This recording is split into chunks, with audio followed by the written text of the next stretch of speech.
Nasib para guru bahasa Inggris dan guru bahasa Bali di Kabupaten Badung menjadi perhatian wakil rakyat di DPRD Badung.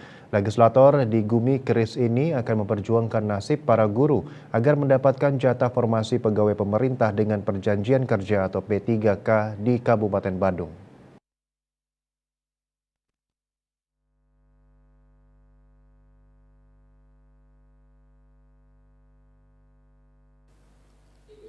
Ketua DPRD Badung Putu Parwate mengatakan aspirasi guru-guru mata pelajaran bahasa Inggris maupun bahasa Bali di Badung wajib diperjuangkan karena menjadi garda terdepan dalam mencerdaskan generasi penerus.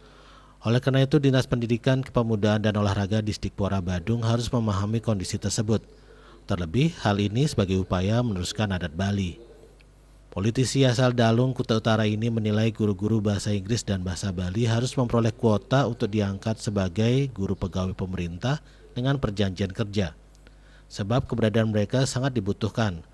Oleh karena itu pihaknya siap memperjuangkan sehingga kuota P3K untuk guru bisa dibuka seperti yang lainnya.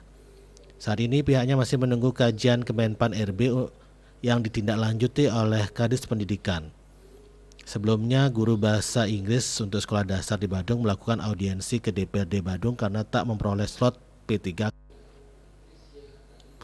Audiensi perwakilan kelompok kerja guru bahasa Inggris Kabupaten Badung untuk memperjuangkan agar guru bahasa Inggris untuk SD bisa mendapatkan slot dalam seleksi P3K.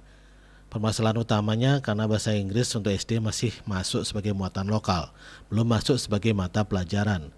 Karena berstatus muatan lokal itulah masih belum dapat formasi di seleksi P3K tahun ini. Kondisi serupa dialami guru bahasa Bali. Bahasa Bali masuk sebagai muatan lokal.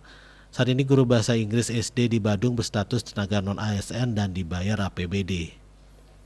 Parwata, Bali Pos melaporkan.